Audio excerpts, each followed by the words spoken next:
संगम express railway track पर बहुत तेज रफ्तार के साथ गुजर रही थी। सभी पैसेंजर्स आराम से सफर कर रहे थे। रागनी भी अपनी छोटी बहन श्रेया के साथ दिल्ली से मेरठ आ रही थी। उनकी बराबर में बैठा एक आदमी बहुत देर से सिगरेट पी रहा था, जिससे रागनी और बहुत से पैसेंजर्स को परेशानी हो रही थी। ओ हेलो, अगर आपको सिगरेट पीनी है तो प्लीज थोड़ा साइड में जाकर पीजिए। हम सबको यहाँ प्रॉब्लम हो रही है।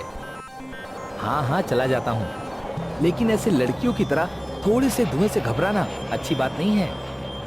यह कहकर वह उठा और दरवाजे के पास खड़ा होकर सिगरेट पीने लगा। ट्रेन के ऊपर एक डायन अपने चारों हाथ पैरों पर चल रही थी।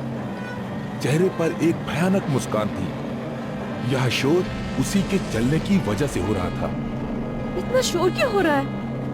ऐसा लग रहा है मानो ट्रेन के ऊपर कोई हाथी चल रहा हो। वो आदमी अभी भी दरवाजे के पास खड़ा हुआ सिगरेट पी रहा था। डायन ने छत के ऊपर से ही अपना हाथ बढ़ाया और उसकी गर्दन पकड़कर उसको ट्रेन के छत के ऊपर खींच लिया। आदमी उस डायन को देखकर तो डर ही गया था और साथ ही उसे ट्रेन की छत पर भी डर लग रहा था।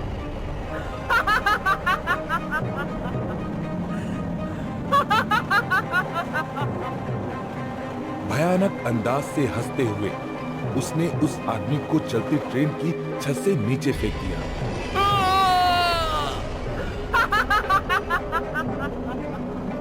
उस आदमी की चीख और डायन की भयानक हंसी सुनकर सभी पैसेंजर डर गए और एकदम चुपचाप होकर दरवाजे की तरफ देखने लगे। तभी डायन अचानक से ट्रेन के अंदर आ गई, जिसको देखकर सबकी चीखें निकल गईं।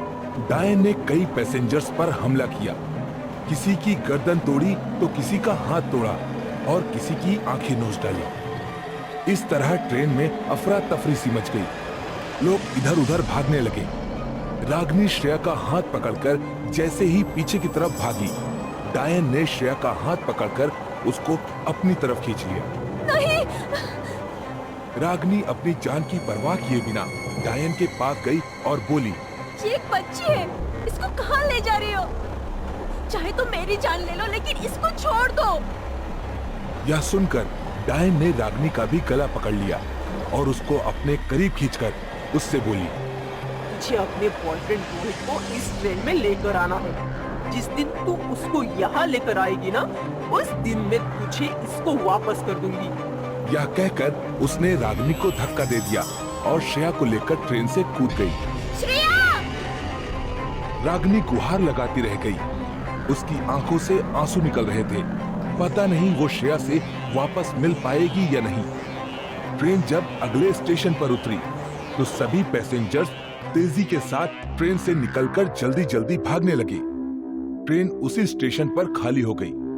रागनी भी डरी सहमी सी अपने घर पहुंच गई। एक तरफ रोहित था, जिसे वो प्यार करती थी, और दूसरी तरफ उसकी छोटी बहन, जिसका उसके अलावा और कोई नहीं था।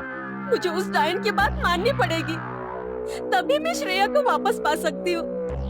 और वो डायन रोहित से क्या चाहती है, इसके पीछे का राज भी तभी खुलेगा। यह फैसला कर उसने रोहित से वो ट्रेन वाली पूरी घटना छिपाना ठीक समझा और 2 दिन बाद जब वो उससे मिली तो उससे बोली, रोहित, मेरी फ्रेंड निशा दिल्ली से एक टूर पर जा रही है।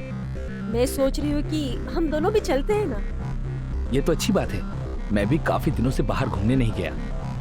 ठीक है, तो पक्का रहा, ओके? लेकिन हम तुम्हारी कार से नहीं जाएंगे।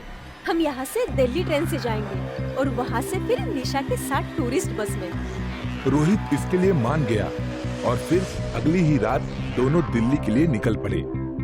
जब सामने संगम एक्सप्रेस आकर रुकी तो उसको देखकर रोहित के चेहरे का रंग सा उड़ गया।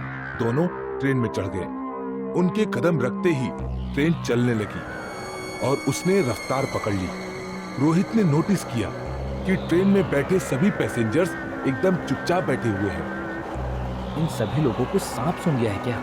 कोई कुछ भी नहीं बोल रहा है। यह बात रागनी को भी बहुत अजीब लग रही थी। अभी दोनों अपने बैठने के लिए सीट देख ही रहे थे कि तभी एक पैसेंजर जोर जोर से हंसने लगा। रोहित और रागिनी ने उसकी तरफ देखा तो दोनों ही डर गए। उसकी आंखें लाल लाल चमक रही थी और चेहरा नीला पड़ा हुआ था। आज का सफर तेरा आखिरी सफर है। उसकी बात सुनकर और रूप देखकर दोनों की चीखें निकल पड़ी। अब देखते ही देखते एक के बाद एक ट्रेन में बैठे सभी पैसेंजर्स इस तरह से हंसने लगे और भयानक दिखने लगे। आज का सफर तेरा आखिरी सफर है रोहित। आज का सफर तेरा आखिरी सफर है रोहित। इसी बात की सभी रट लगाए हुए थे। उन सब से डरकर रोहित रागिनी का हाथ थामे सबसे पीछे चला गया। लेकिन वो सब अभी भी अपनी अपनी जगह बैठे यही बात दोहरा रहे थे। तभी एक जोर का शोर हुआ और सभी एकदम शांत हो गए। ट्रेन में सन्नाटा सा फैल गया। डायन छत पर चलते हुए हंस रही थी। अगले ही पल वो दरवाजे से होते हुए ट्रेन के अंदर आ गई, जिसको देखकर रोहित की चीख निकल गई। डायन ने अपने कदम जमीन पर नहीं रखे। वो तो छत के ऊपर से ही अपने चारों हाथ पैरों से किसी छिपकली की तरह रेंगते हुए रोहित की तरफ बढ़ रही थी। रोहित के पास पहुंचकर वो छत से जमीन पर आई और उसका गला पकड़ लिया।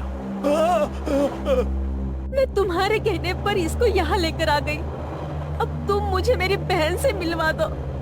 अगले स्टेशन पर टीटी रूम के बाहर तुम्हें तुम्हारी बहन श्रेया सही सलामत खड़ी मिलेगी।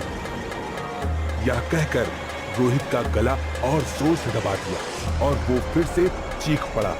ट्रेन में बैठे बाकी सब पर जैसे कोई जादू सा हो गया था। वो लोग अपनी अपनी जगह पर बैठे हुए भयानक हंसी हंसने लगे। लेकिन इस रोहित की गलती क्या है? तुम इससे क्यों मारना चाहती हो? ये लड़का एक नंबर का धोखेबाज है। इसने मेरे साथ भी प्यार का नाटक किया था, जैसा कि अब तुम्हारे साथ कर रहा है। मेरे घर वाले इसकी सच्चाई जानते थे, इसलिए वो हमारी शादी के लिए तैयार नहीं थे। इसने मुझे बहकाया कि हमें भागकर शादी कर लेनी चाहिए। इसके कहने पर मैंने अपने घर के सारे गहने और बहुत से पैसे चुराए और फिर इसके साथ भागने के लिए इसी ट्रेन से रवाना हुई। लेकिन रात के टाइम इसने मौका देखकर मुझे ट्रेन से धक्का दे दिया और मेरे सारे गहने और पैसा लेकर आज तक अपनी जिंदगी ऐशो आराम के साथ गुजार रहा है। क्या? इतना बड़ा धोखा? रागिनी यह सुनकर हैरान रह गई थी। जिस रोहित से वह इतना प्यार करती थी, उसके बारे में यह सब सुनना उसके लिए बहुत शॉकिंग बात थी।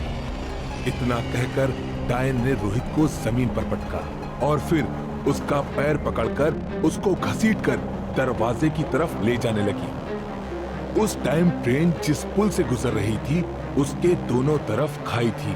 डायन ने रोहित को खड़ा किया और उसको लेकर खाई में कूद गई। रोहित की आखिरी चीख फिजा में गूंजती रह गई और फिर सब कुछ शांत हो गया। ट्रेन में बैठे पैसेंजर्स पर भी डायन का असर खत्म हो गया और सभी नॉर्मल हो गए।